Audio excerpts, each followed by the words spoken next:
चलिए वापस आते हैं केवाईसी में और हम लोग अब बातचीत करेंगे मार्केट पे, क्विक चेक लेंगे एलकेपी सिक्योरिटीज़ की टेक्निकल रूपक डे से, और साथ ही फिर हम बात करेंगे आज बीसीएल इंडस्ट्रीज़ के बारे में।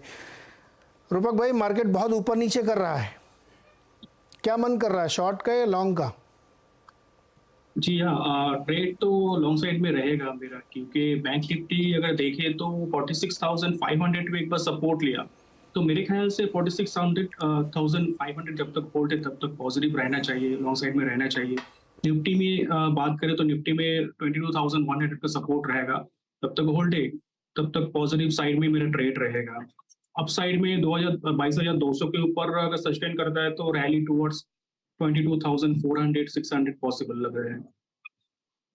ओके, तो ये राय बन रही है मार्केट पे। रूपा जी, बहुत बहुत शुक्रिया जुड़ने के लिए, बातचीत करने के लिए। और अब हम बातचीत करें केवाईसी में आज बीसीएल इंडस्ट्रीज़ के बारे में। कंपनी की ग्रोथ कैसी थी, क्या फ्यूचर प्लान्स हैं, इन सब पे बातचीत करेंगे। 1976 में इस कंपनी की स्थापना की गई थी और तब से कंपनी ने पीछे मुड़कर नहीं देखा। बीसीएल इंडस्ट्रीज़ देश की एक बड़ी जानी मानी एग्रो प्रोसेसिंग मैन्युफैक्चरिंग कंपनियों से जुड़ी एक यूनिट है। कंपनी का विस्तार हो रहा है काफ़ी।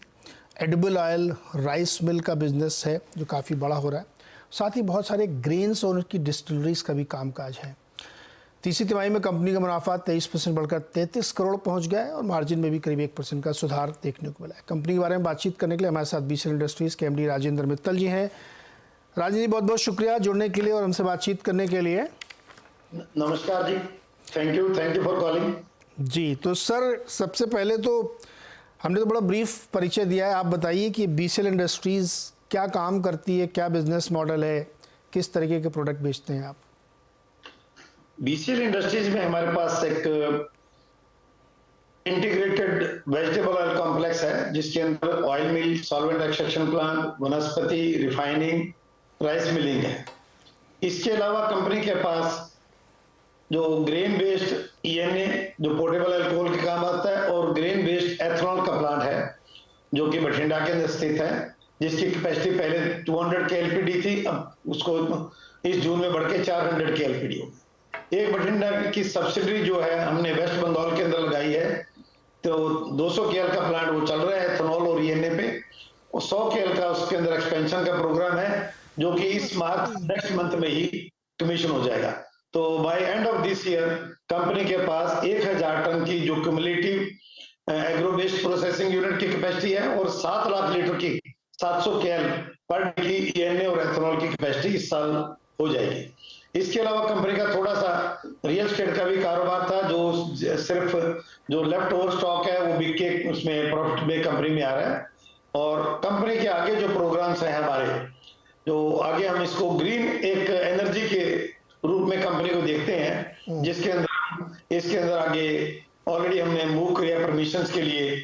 हम इसके अंदर बायोफ्यूल का जो बायोडीजल का प्लांट एक लगा रहे हैं 75 के एलपीडी का बठिंडा के अंदर, और जो हमारा वैल्यू जो हमारा फॉरवर्ड इंटीग्रेशन होगा, जो मेज ऑयल को है, पहले हम मेज को प्रोसेस करके उसका ऑयल एक्सट्रैक्ट करके उसको बायोडीजल में कन्वर्ट करेंगे और फिर उससे एथनॉल बनाएंगे।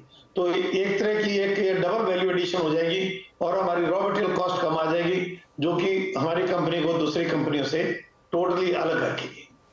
जी राजेंद्र जी, दो चीज़ें आपकी, एक तो आपने डिस्टिलरी बात करी, इथेनॉल वाली बात की, तो इसमें थोड़ा मुझे बताइएगा। साथ ही अभी हाल फिलहाल में सरकार ने कहा था कि चीनी कंपनियां जो है एक लिमिट से ज़्यादा इथेनॉल नहीं बना सकती हैं, लेकिन आप लोगों के लिए वो मौका था। नहीं, देखिए हमारा तो चीनी से कोई ताल्लुक नहीं है, हम तो नहीं मक्के से बना सकते, इसलिए मैंने कहा आपके लिए मौका था वो। नहीं, हम तो अपने इससे बना रहे हैं, मेज से बना रहे हैं हम तो। टोटल जो हमारा एथनॉल का प्लांट है वो मेज बेस्ड है, और गवर्नमेंट का ध्यान आजकल मेज पे ही बेस्ड एथनॉल है, क्योंकि 80% ऑफ द वर्ल्ड टोटल जो प्रोडक्शन है एथनॉल की वो मेज से ही ड्राइव होती है। जी, और ये डिस्टिलरी वाला जो कामकाज है आपका, इसके बारे में क्या अपडेट है, ये बताइए। डिस्टिलरी जो बेसिकली क्या है, जो हमारे पास ड्यूअल लाइसेंसिंग है। कुछ हम 200 के एलपीडी का प्लांट में ईएनए पोर्टेबल अल्कोहल बना सकते हैं, 200 के एलपीडी में एथनॉल बना सकते हैं। एथनॉल 400 के एलपीडी बना सकते हैं, लेकिन ईएनए हम 200 के एलपीडी ही बना सकते हैं।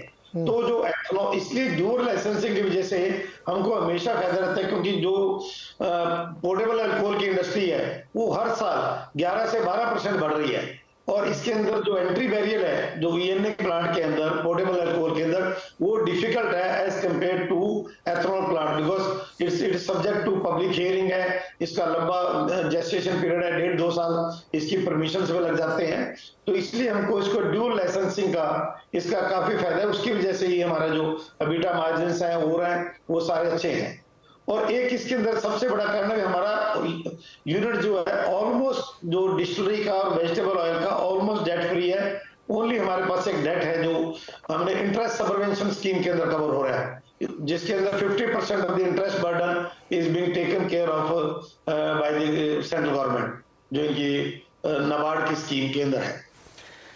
मित्तल साहब, आपकी जो इंडस्ट्री है ना उसमें बहुत सारी कंपनीज हैं लिस्टेड अनलिस्टेड स्पेस की, और जिस प्रोडक्ट पे आप लोग काम करते हैं बेसिकली ग्रेन्स एग्रीकल्चर इन सब में, इसमें बहुत अप्स एंड डाउन्स होते रहते हैं, पॉलिसीज़ के, अनसर्टेनिटी के, हाईली अनऑर्गेनाइज्ड है, बीच बीच में कुछ ना कुछ होता ही रहता है।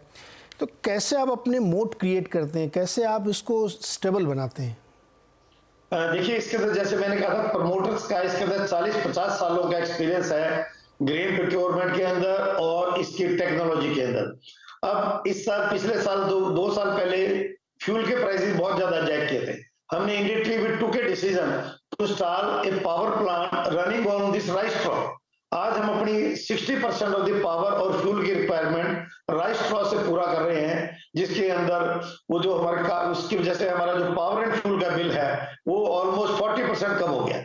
अब हमें आगे कंपटीशन दिख रहा है तो हमने आगे इसका बायोडीजल का प्लांट प्लान कर लिया, जो कि हमने पाइपलाइन में डाल दिया, और हम उम्मीद है भी अगले साल जो 2025 के 24-25 में उस प्लांट को कमीशन कर देंगे। तो इसकी वजह से जो फॉरवर्ड एंड बैकवर्ड इंटीग्रेशन है जो हमारी कंपनी का या मैनेजमेंट का एक गुरु मंत्र है, हम उसी को फॉलो करके अपने आगे कारोबार करते हैं। जी राजेंद्र जी, बड़ा अच्छा लगा बातचीत करके आपसे। 40-50 साल का लोगों का एक्सपीरियंस है। एक चीज़ मुझे बताइए, इंडस्ट्री वेटरन है आप, एनर्जी सेक्टर को लेकर के ना बहुत तरीके के प्रयास प्रोजेक्ट चल रहे हैं, बायोफ्यूल, एथनॉल भी अलग अलग कमोडिटीज से बन रहा है, फिर ग्रीन एनर्जी आ रही, विंड पावर भी है, सोलर पावर भी है, थर्मल पावर भी है, हाइड्रो पावर भी है, अब एक हाइड्रोजन वाला भी पावर आने वाला है। इतना बड़ा एनर्जी कॉम्प्लेक्स बनता जा रहा है, उसमें ये इंडस्ट्री कैसे ग्रो करेगी? जैसे अब आजकल लोग कह रहे हैं कि बहुत ज़्यादा फ्यूचरिस्टिक होना चाहिए वो सोलर में, तो फिर ये जो बायोफ्यूल वगैरह ये सब आगे मतलब क्या है, सब कुछ एक साथ चलेगा या आगे की विजिबिलिटी है 10-20 सालों की कि ये जो एथनॉल और बायोफ्यूल आप लोग बना रहे हैं? देखिए सारा का सारा फोकस इस टाइम ग्रीन एनर्जी और एनवायरनमेंट पे है। हाँ। जो एथनॉल है, बायोडीजल है, ये सारा का सारा एनवायरमेंटल फ्रेंडली है। अब आपने सुना होगा भी गवर्नमेंट ने भी जो यहाँ पर 2050 तक हर एक कोई 2050 टारगेट रख रहा है, 2060 रख रहा है, वे कार्बन न्यूट्रल वर्ल्ड की तरफ हम जा रहे हैं। Fossil fuels are not going to last forever. तो फॉसिल फ्यूल्स की वजह से एनर्जी की डिमांड जो अपने मुल्क के अंदर तो इतनी है भी आज अपनी पर कैपिटा कंजम्पशन वर्ल्ड में लोवेस्ट है पॉपुलेशन की वजह से, और इसकी वजह से जो अपने को बेसिकली फॉसिल फ्यूल्स हमारे पास है नहीं, तो we have to look for the green energy. तो सबके लिए स्कोप बराबर है, चाहे वो ईवी हो, चाहे आपका सोलर हो, चाहे आपका विंड एनर्जी हो, चाहे बायोफ्यूल हो, चाहे बायोडीजल हो। तो इसके लिए जो अपनी एनर्जी की डिमांड बढ़ रही है दिन पर दिन आदमी की जरूरतों के मुताबिक, तो ग्रीन एनर्जी की तरफ जो फोकस है, एनवायरनमेंट को बचाना फोकस है। ये जो बेसिकली क्या है भी जो फार्मर जो बायोफ्यूल और एथनॉल की पॉलिसी है, it increases the income of the farmers, take care of the environment, take care of your import bill and you can say the saving of the fossil fuels, carbon neutral की तरफ अपना ये है। तो इसके तो जो मल्टीपल जो फायदे हैं ग्रीन एनर्जी के, चाहे वो सोलर से ड्राइव हो रही हो, चाहे एथनॉल से ड्राइव हो रही हो, चाहे बायोडीजल से ड्राइव हो रही हो, तो उसके लिए तो प्लेंटी ऑफ स्कोप है। अभी 20-25 साल तो मतलब फ्यूचरिस्टिक सोचने की जरूरत ही नहीं है। एज रिगार्ड दी ग्रीन जो हाइड्रोजन की बात कर रहे हैं वो भी ग्रीन ही है, सोलर का कुछ पार्ट ही ग्रीन है, हाइड्रोजन में कन्वर्ट होगा। तो आप मतलब ठीक आप ये कह रहे हैं कि सब कुछ चलेगा एक साथ, चूंकि एनर्जी कंजम्पशन तो बढ़ ही रहा है और जो कुछ भी ग्रीन है मतलब नॉन पोल्यूटिंग है उसका फ्यूचर बेहतर रहेगा, राइट है ना? राजेंद्र साहब ये बताइए कि मान लीजिए सरकार को आपको 2-3 सुझाव देने हो, इंडस्ट्री की तरफ से कि क्या क्या करना चाहिए जिससे कि और ज़्यादा बेहतरी आए, क्या सुझाव देंगे आप?